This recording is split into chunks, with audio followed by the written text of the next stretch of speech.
Bonsoir à tous, bienvenue à ce flash d'information. Ce mercredi est un jour férié en Côte d'Ivoire. Il en est de même dans plusieurs pays. La raison, les musulmans à travers le monde sont en fête. Ils célèbrent aujourd'hui l'Aïd el-Fitr ou fête de Ramadan qui marque la fin du mois de jeûne. Ici en Côte d'Ivoire, la célébration officielle de l'Aïd el-Fitr a eu lieu à la grande mosquée de la Riviera Golfe en Cocody en présence du chef de l'État Alassane Ouattara. Retour sur ce moment de prière avec Jérôme Kofi Aboulé. À la grande mosquée de la Riviera Golfe, comme dans toutes les mosquées de la Côte d'Ivoire, la prière ce mercredi marquant la fin du Ramadan s'est déroulée dans la ferveur. Environ 1 heure de recueillement spirituel en présence du président de la République Alassane Ouattara, qui, comme tous les ans, n'a pas manqué à ce rendez-vous.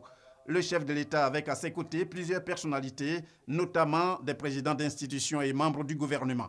En prononçant son sermon, l'imam principal de la mosquée de la Riviera Golfe, Traoré Mamadou, a exhorté les Ivoiriens à s'aimer à travers la culture de la paix et la non-violence. Les Ivoiriens doivent opérer en eux un profond changement de mentalité en s'appropriant et en mettant en pratique en continu les valeurs spirituelles et morales enseignées par l'école du Ramadan. Valeurs d'ailleurs communes à toutes les religions révélées, voire aux religions traditionnelles. Car, comme le dit le Saint-Coran, en vérité, je ne modifie point l'état d'un peuple tant que les individus qui le composent ne modifient pas ce qui est en eux.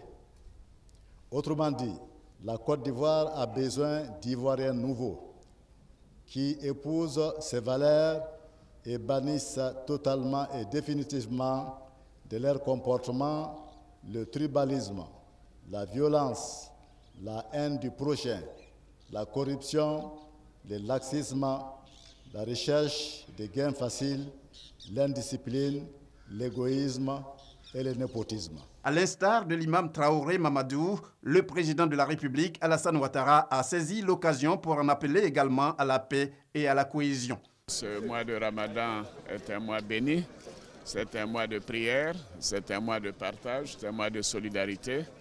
Donc je voudrais dire à l'imam que nous partageons totalement les vœux qu'il a exprimés pour tous les Ivoiriens, toutes religions confondues, des vœux de paix, des vœux de compréhension, des vœux donc d'entente. Vous savez, ce mois est un mois qui permet la réflexion, l'approfondissement en soi, mais également donc l'ouverture vers les autres. Et c'est l'occasion de condamner tous les actes barbares qui ont endeuillé les pays à travers le monde, non pas seulement dans ce mois de Ramadan, mais au cours de toute l'année écoulée. Je voudrais saluer l'imam et toute la communauté musulmane, le COSIM en particulier, et dire que je salue leurs efforts pour que l'islam de Côte d'Ivoire continue d'être un islam d'ouverture, un islam de modération, un islam d'amour.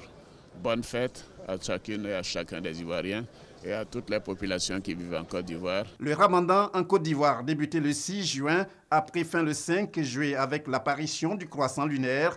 30 jours donc de jeûne qui, au-delà des privations, a permis aux musulmans ivoiriens comme ceux du monde de prôner le dialogue spirituel et surtout d'acquérir la piété.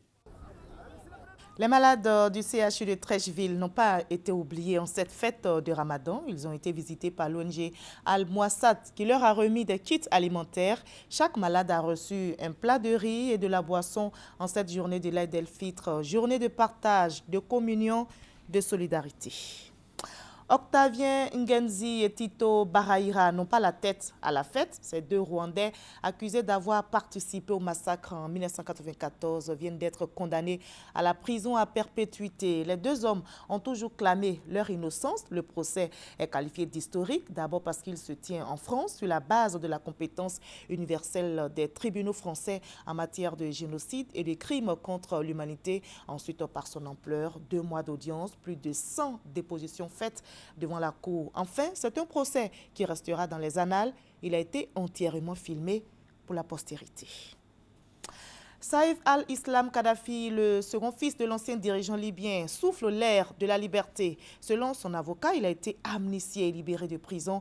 Saïf al-Islam, le fils de Muammar Kadhafi, est sorti donc de prison depuis le 12 avril après avoir bénéficié de l'amnistie générale annoncée il y a quelques mois par le gouvernement provisoire de Tobrouk.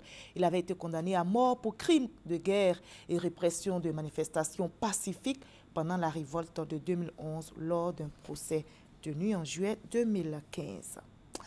En Afrique du Sud, Oscar Pistorius écope de 6 ans de prison ferme. La sentence est tombée aujourd'hui. L'athlète était rejugé pour meurtre, celui donc de sa petite amie en février 2013. C'est la fin donc d'un long feuilleton judiciaire qui a tenu l'Afrique du Sud en haleine depuis plusieurs années. Un autre sportif a été condamné par la justice. Il s'agit de l'attaquant argentin du FC Barcelone, Lionel Messi et son père. Ils ont été condamnés aujourd'hui même à 21 mois d'emprisonnement pour fraude fiscale en Espagne.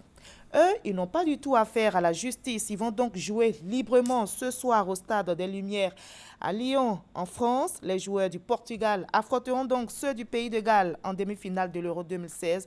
La rencontre sera diffusée en intégralité et en direct sur RTI 2. Moi, je vous retrouve sur RTI 1 à 20 h pour le journal. À tout à l'heure.